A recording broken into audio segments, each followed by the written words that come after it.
receiving yards, and touchdowns. Please welcome 8-time Pro Bowler Larry Fitzgerald, who is here on behalf of Visa Checkout. Larry, thank you so much for being with us. Hey, Molly, how are you today? Excellent. All right, let's get into it. You tweeted this after Sunday's win against the Browns. Sloppy first half, but we showed resolve in the second. Nice to go into the bye week 6-2. Now we'll rest up and get ready for the stretch run. So, Larry, how far can you guys go in that stretch run? You know, hopefully we could take it all the way to the top. You know, love to get to San Francisco, but, you know, there's a lot of work to be done prior to that. You know, starting next weekend, Sunday Night Football versus Seattle Seahawks in Seattle. It's going to be a tough challenge for us, but we're up for the challenge. Larry, I'm wondering what this year is like for you personally. Over the last 3 years, you didn't have a 1,000-yard season when you had at least a 1,000-yard season the previous 5. And already, after 784 yards receiving last year, halfway mark, you're already at 706. You seem to be having, you know, some sort of a resurrection. What's been going on, and how good are you feeling about how you've performed this season? Well, Stephen, it's always great to be able to have some personal success, but, you know, at this point in my career, it's all about the team success, to be honest with you. I mean, the personal accolades have done it, you know, but, you know, to be able to have a team that has the opportunity to compete for something that's truly special is what it's all about. Having Carson Palmer back healthy, having Chris Johnson balling out, having John Brown and Michael Floyd doing their thing with me, I mean, it makes it that much more fun. Larry, I got a question I've always wanted to ask you about the way you carry yourself. I think it's fair to say that you are less of a diva than many of the players that play your position in the National Football League, many of the other star receivers. Why is that? Give us some insight into that. Skip, I'm just as much as a diva as those other guys. I just mask it a little bit better. I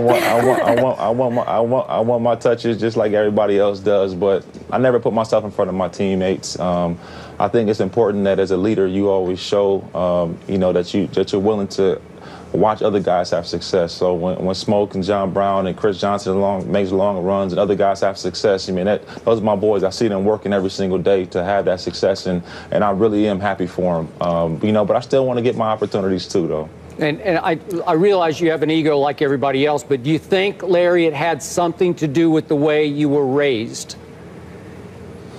Skip, honestly, man, my parents did a wonderful job, my dad and my mother. You know, I'm truly a product of great parenting.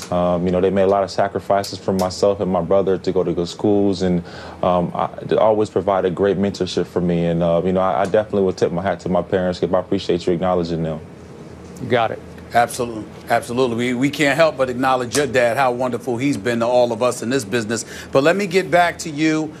You know, just looking at, I remember, and I'll share this with Skip and Molly, the last time that I saw you in person play, I was at a game at MetLife Stadium, December 2nd, 2012. And the reason why I bring that up, Larry Fitzgerald, is because it is the most horrific experience that I've ever had as a reporter covering a football game. The quarterback was Ryan Lindley. No disrespect, but he is somebody that I felt should have been banned from ever quarterbacking again. He went like 10 for 31 for like 72 yards. I counted at least 5 times when you were open, and they couldn't find you. And it was just so bad that I thought that you might contemplate retiring at the end of that season. I want to know what has inspired you to continue going, to get to this point where you're able to have the kind of season that you're having, because considering Arizona's struggles with finding a quarterback, you know, with the exception of Carson Palmer, of course, because now he's healthy. I'm wondering, what did it take for you to get to this point where you stuck around this long? Because, damn it, I wanted to quit for you after that experience. Hey, Stevie, you said I wanted to retire after the season. I wanted to retire after that game. Honestly, you know, when you have a quarterback that is as talented as Carson, you know, he means as much to us as Tom Brady means to the New England Patriots, as much as Cam Newton means to the Carolina Panthers, as much as Aaron Rodgers means to the Green Bay Packers. That's what Carson Palmer means to us. And as far as Carson takes us, as far as we're going to go, we understand that. We know that we have to keep him healthy and protect him and make our plays for him. And he's gonna makes everybody successful because he's just that talented. And we understand that. We know that we have to play good football down the stretch. But in terms of my mentality, you know, you never can have that defeatist mentality. No matter if it's good, bad, or indifferent, you understand that you have an ability. You have to believe in your ability on the good days and the bad days. That's what confidence is all about. So why, in your eyes, as his favorite receiver, is Carson Palmer so good? Explain to us, give us insight into what makes him as good as you believe he is. Well, Skip, most guys, when they get injured after the season, they go on IR. You don't really see them too much. They go rehab in San Diego or Dallas or Miami or whatever they go rehab. Carson Palmer rehabbed in Arizona at our facility every single day. So when we were going through our game plan, Carson was there. When we were watching tape, Carson was there.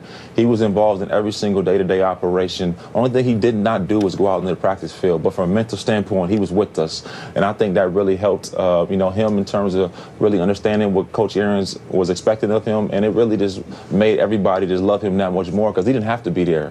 He didn't have to be watching tape and doing the things he was doing, but he was dedicated to us and wanted the best for us, even though he couldn't be on the field with us. So when we got back together in the offseason, you know, everybody was on the same page. Larry, I want to transition real quick to a defense that's ranked 5th against the pass. It's a top 10 defense. We've heard the names, Calais Campbell, Patrick Peterson and the crew, Powers and others.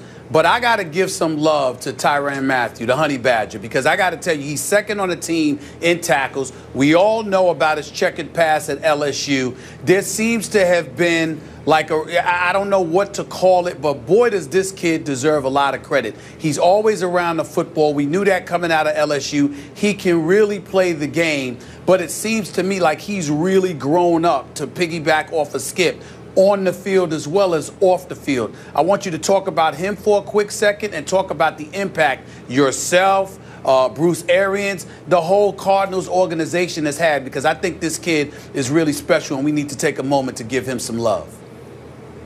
Well, Stephen, I think a lot of times this happens is when people evaluate guys, they say, oh, he did this, he made a mistake. How many people do you know that have never made a mistake before? There's nobody out there. Tyrann's one of the most special individuals you ever be around. His dedication and attitude is infectious among our locker room. He's a young guy, but he is definitely one of our true leaders in our team. We love his passion. We love his energy. We love his charisma, everything he brings to this ball club. You know, he leaves it out on the field every single day. And, you know, having him be a part of our team only makes us that more special because he's so dynamic. He can play corner, he can play nickel, he can play safety. He's one of our best blitzers, one of our best open field tacklers. He's so talented and what he can do for our ball club, and everybody recognizes that in his ability, and we're going to go far because of his ability. It's good to see him doing it not just in college, but at the NFL as well. Larry, thank you so much for the time on your bye week. Congrats on your personal success, the team success, and good luck down the stretch. You know we'll be watching. Thank you very much. You guys have a great day. All right, up next, Johnny Manziel will start tonight when the Browns face the undefeated Bengals in Cincinnati. We'll tell you what we expect from Johnny. That's next. Ryan Clark will join that.